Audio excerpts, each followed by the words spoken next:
Hello, everybody, and welcome to our official second video for the Third. Gameacology. It's the third.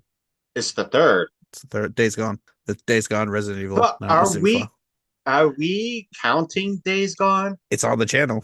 Okay, okay. In that case, welcome to our third official video for the Gameacologists YouTube channel, and this time we're going to do things a little different. As you've heard, John's voice already talking. Yeah. But today we are going to be going over Resident Evil 5. And yeah, so like I said, we're going to do things a little differently. There's going to be two of us in this video instead of just one. We'd really appreciate feedback based on how you would prefer these videos, with both people doing it or just one of us. Really help us out. They're just saying it Anyways, sucks and offer no criticism. and be like, but why? Anyways, what about Resident Evil 5? Why Resident Evil 5? Because we're doing the Resident Evil series, and we have yet to have access to Resident Evil 2 and 3, and we're currently in the middle of playing 5 together For like the millionth time. for the millionth time. So, like, you know what? We have the content, so let's make a video for it. And I believe Kyle is going to do 4. I don't know if that's going to be just him or one of us is going to do that video with him. And I don't even know which video will be the next one, to be honest. But either way, go through the required background nonsense about Resident Evil 5. When did it come out? Who directed it? Things of that nature. Get that out of the Okay. way. So, Resident Evil 5 was released on March 5th, 2009. Yashiro. Oh, butcher this. Go for I'm it. going to butcher the shit out of it. Yashiro. I think Yeah, that's how you. Yasuhiro Onpo. Okay. Thank you. I like really fucked that up. You spelled it though. Well, that's because of Google. Google spelled it. Google spelled it, yeah. It's the guy who directed Resident Evil 2 and Resident Evil 4. And Kenichi U Uda, Ueda? Ueda? I, I don't know that one either. me neither, who he also directed Outsider 2, which I've never played or really heard about Outsider. I'm not familiar with that at all. But these are the two guys that directed Resident Evil 5. And how old were you? I personally was 22 when this I game came was out. I was 19 in 2009. Damn, we're old, Shut up. especially me. Especially you. You're gonna die. Some of the games we were playing at the time include Assassin's Creed 1 and 2. I didn't play the first one until Revelations when it came packaged in it. God of War 2, Halo 3, those ones were you.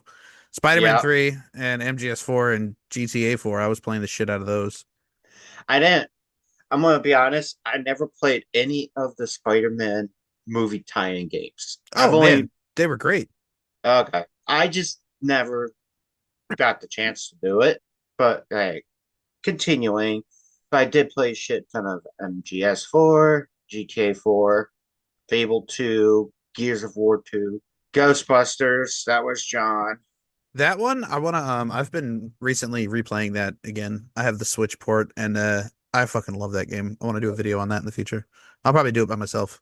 So don't worry about it. Okay, I have it for the PlayStation, so probably play it. And there's Uncharted 2, which I was obsessed with at the time. Borderlands, excuse me. Borderlands. Batman Arkham and what's COD 2? You talking about Modern Warfare 2? Yes, that's yeah. It's not like the original Call of Duty 2.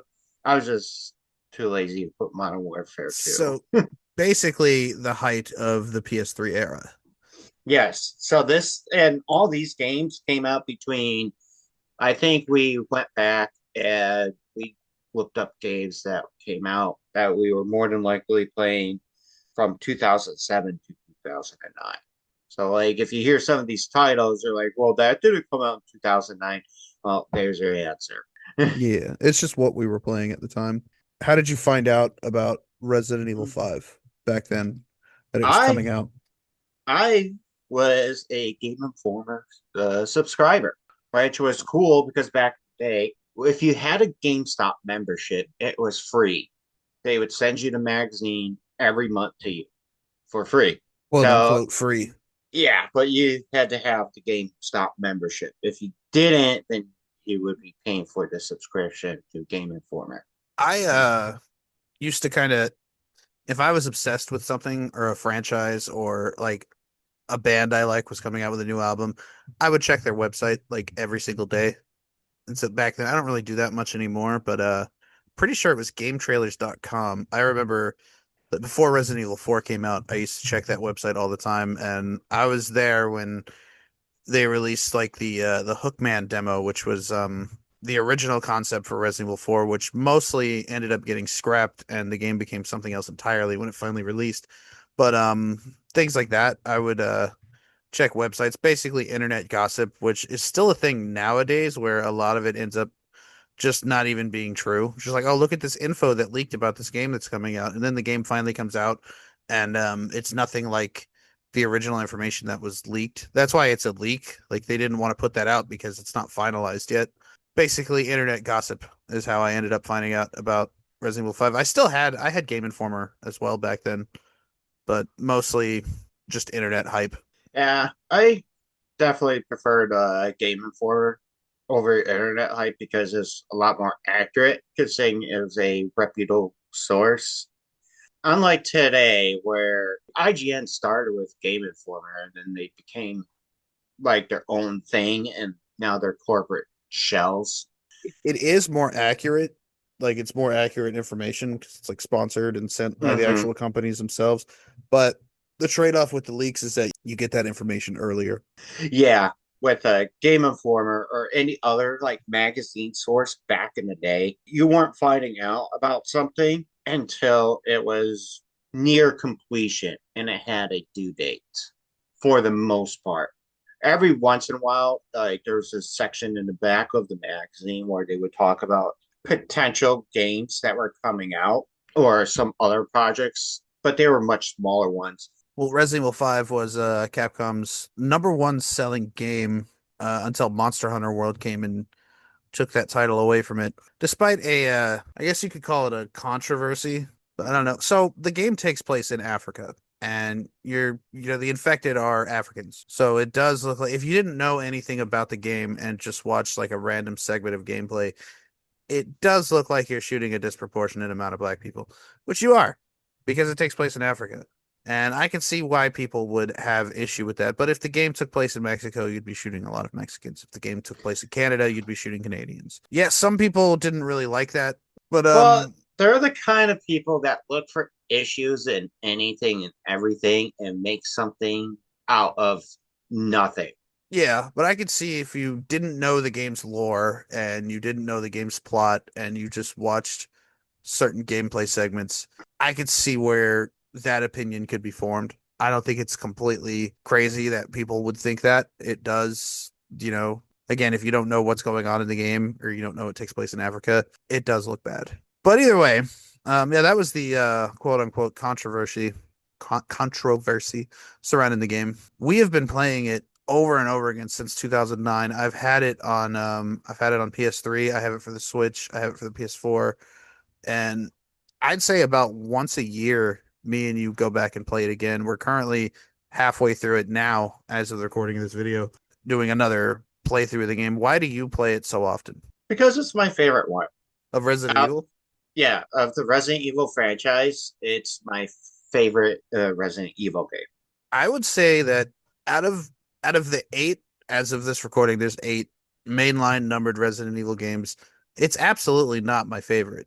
I would say if you were to go the worst in my opinion is six, and then I would say after that comes eight, and then after that is this one. So it's bottom three for me. But in terms of like action games, it's one of my favorites. It's not my favorite Mm. Resident Evil game, but it is definitely one of my favorite action games, especially with the co-op element and the mercenaries So, mode.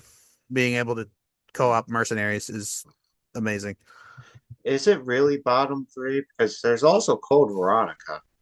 Well, Mm.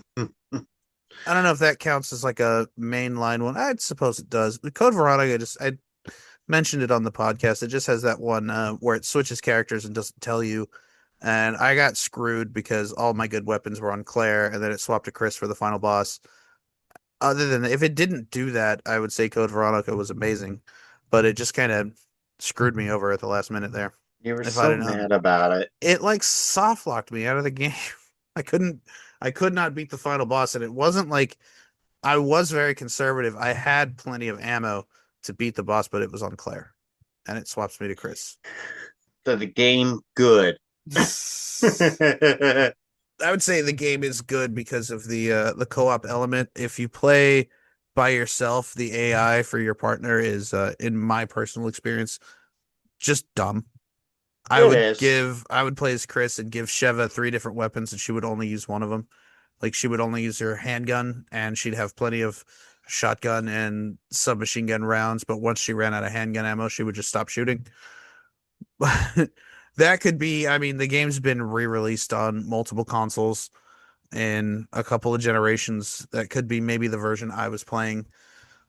Um, but playing it with another human being is the ideal way to play it. I like that Yeah. it wraps up the Wesker story. I mean, yes, it's not scary like most Resident Evil games are. It's not scary at all because you're just, I mean, you're like a powerhouse going through and ammo is plentiful. It's everywhere and you just mow down everything that comes at you. But it was good that it finally wrapped up the Chris and Wesker, I guess, rivalry.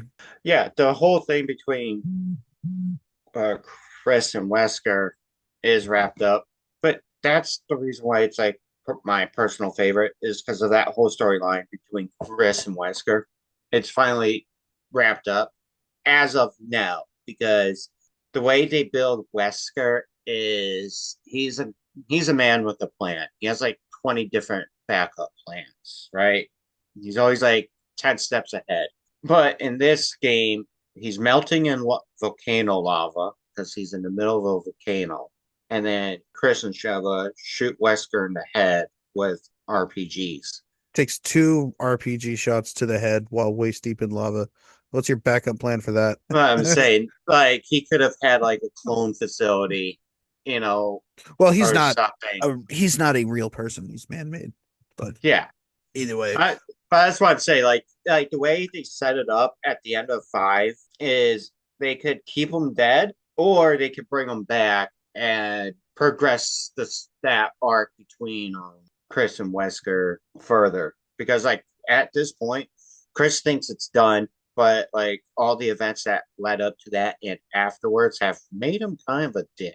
Like as you see in eight, he's a very jaded type of person. So him having to deal with Wesker would be a little bit different than how he is in five. well, the writing in eight, I would say, was kind of stupid. I thought they ruined Ethan, Yeah. and Chris made decisions that made no sense. But that's part eight. Yeah, that's part eight. What are things about the game that you didn't like? Are there any elements of the game that you thought were bad in Resident Evil 5?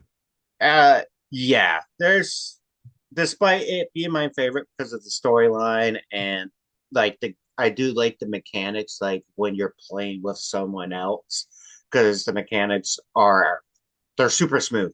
Like they're a huge improvement over four. Like four was a great start for that type of like third person over the shoulder type of camera, third person shooter, and five just cleaned it all up, right? Yeah. However, the AI is a huge hindrance, Yeah. especially on harder difficulties. I would say some of the voice acting isn't so stellar. I had some of it. Some I liked I thought Chris, Wesker, and Sheva were done pretty well. Chris Yeah, is voiced by I don't remember the guy's name. He's the guy who does Sonic the Hedgehog.